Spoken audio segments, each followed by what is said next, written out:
So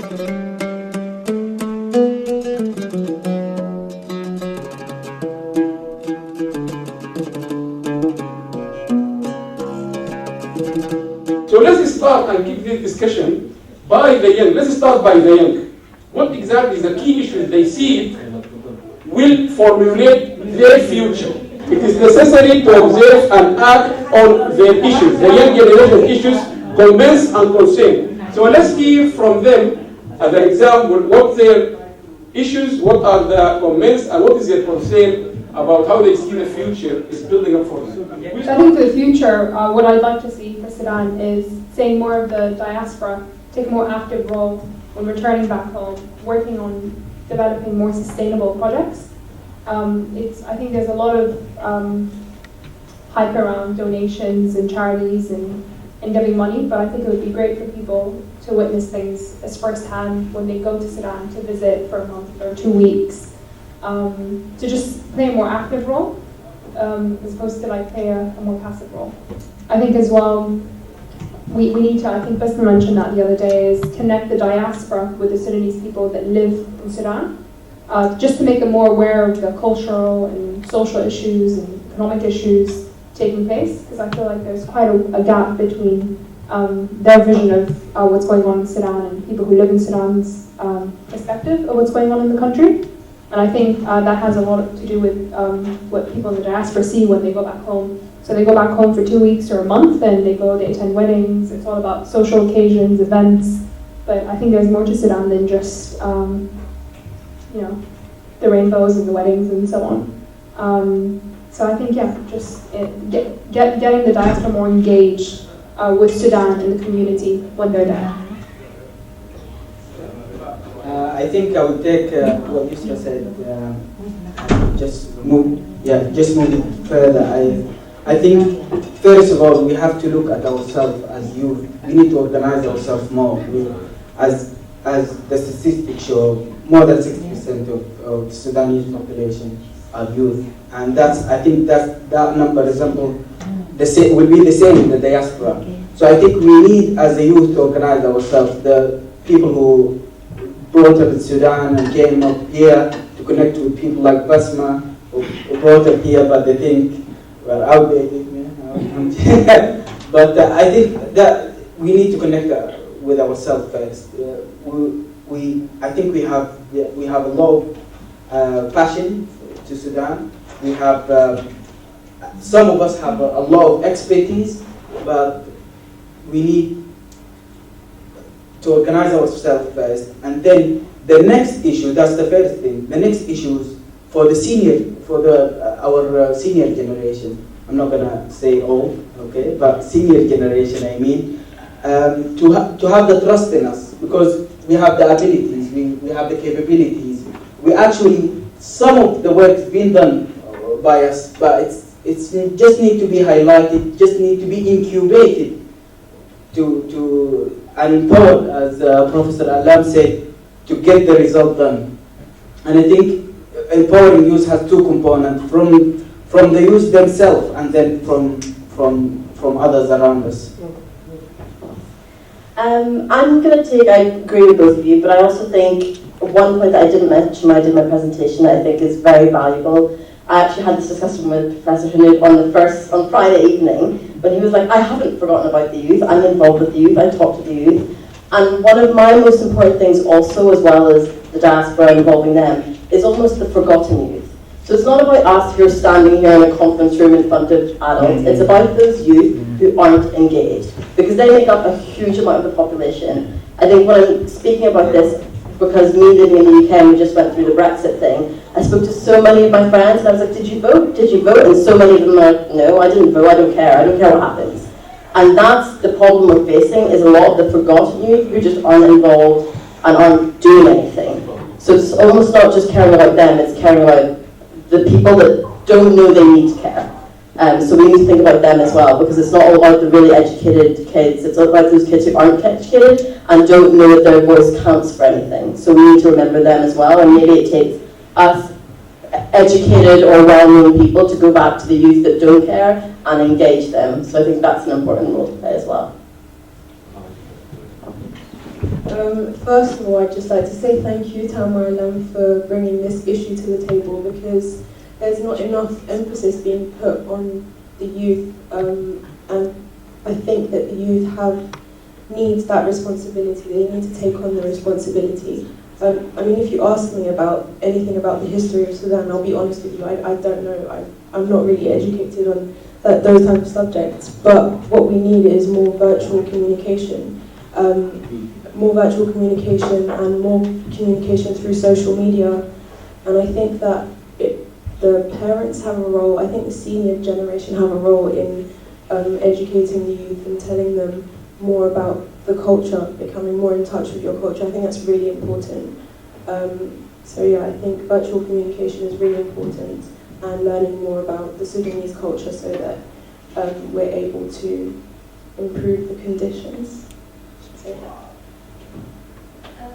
As a young youth, I would say... Bring the microphone closer and project your voice. I know you guys, when you are alone, you shout. As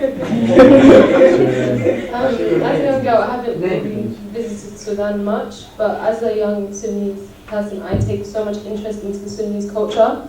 I personally want to know more about Sudan, and it's kind of difficult, seeing as now you don't really have, for example, museum. In a museum, you don't really have like a Sudanese section where you can know about its culture and its history. So now, as like stuff is more virtually, as like I said, everything's more virtual now, and with technology. So it's kind of better if, like, for example, you can easily, like, we all have smartphones, so it's easier to then access stuff on my phone. Because I wouldn't necessarily, like I said, if I go to a museum, I'm not going to find historical stuff of Sudan. So I think, like Nafi did say, to be virtually more connected.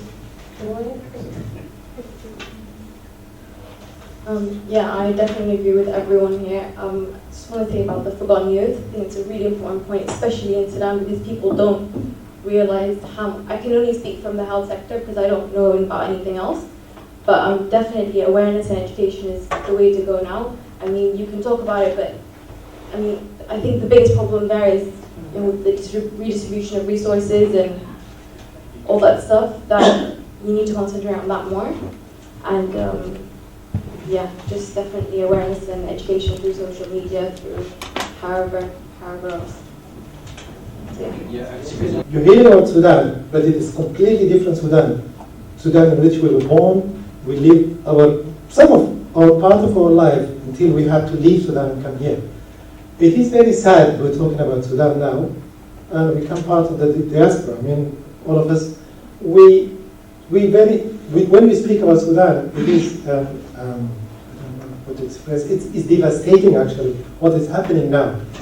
It used to be the largest country of Africa, but now it's shrunk to this deformed map, and then loss of lives, Noah spoke about, many things. We have a duty to do towards you. We have to educate you about Sudan. We have to tell you about Sudan.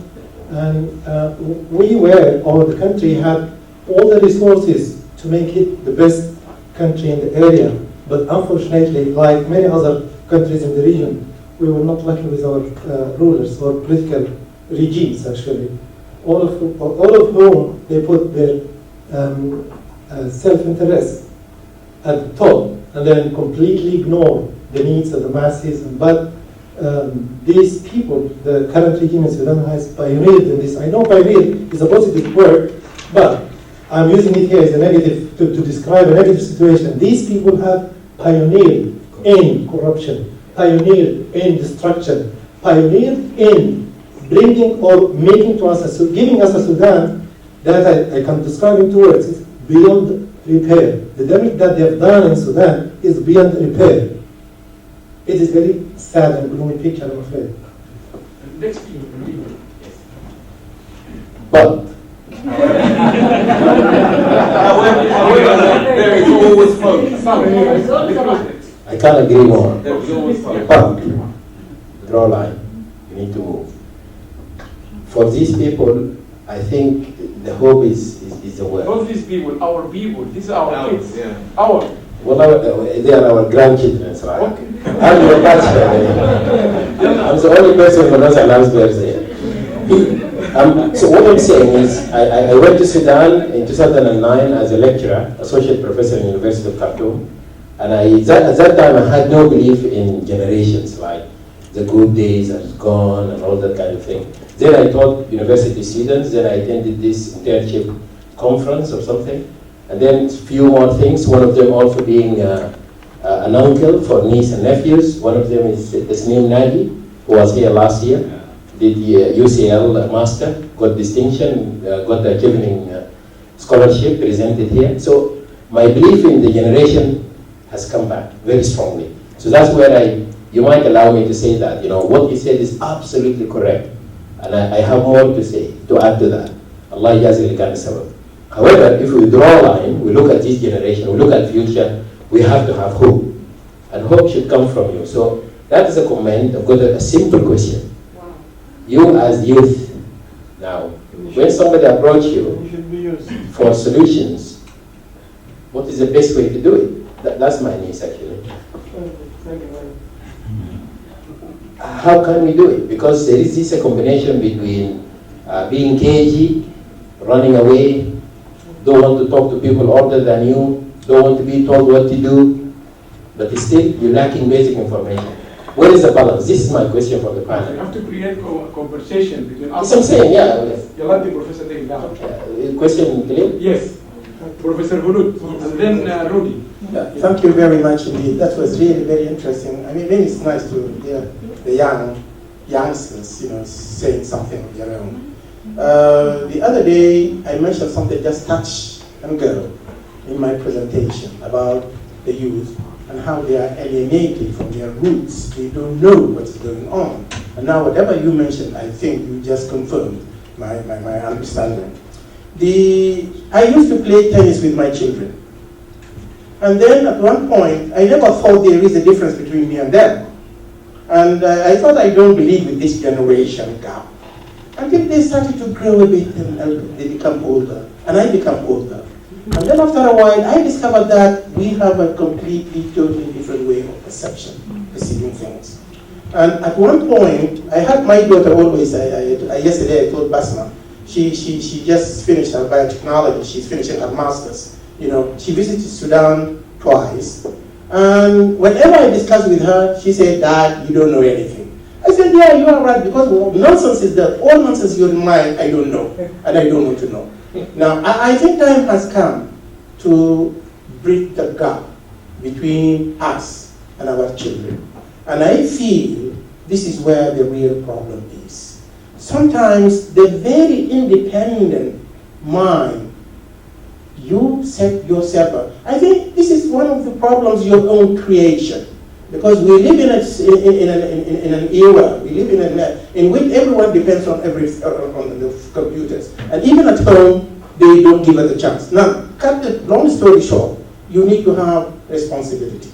Yes, you need our trust. That's absolutely correct. We need to trust you. So part of the problem is not you. It is shared problem, us and you. How can we try to share these and develop a joint responsibility and solve our problems? Please know something about Sudan.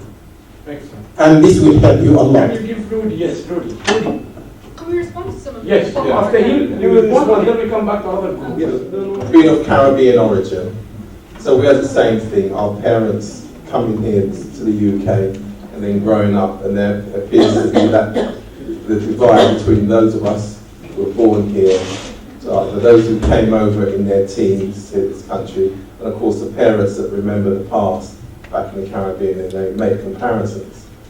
So one of the key things, I guess, in your 20s must be about what responsibilities are you taking for yourself. You've got access to the kind of technology and things that the previous generation didn't have.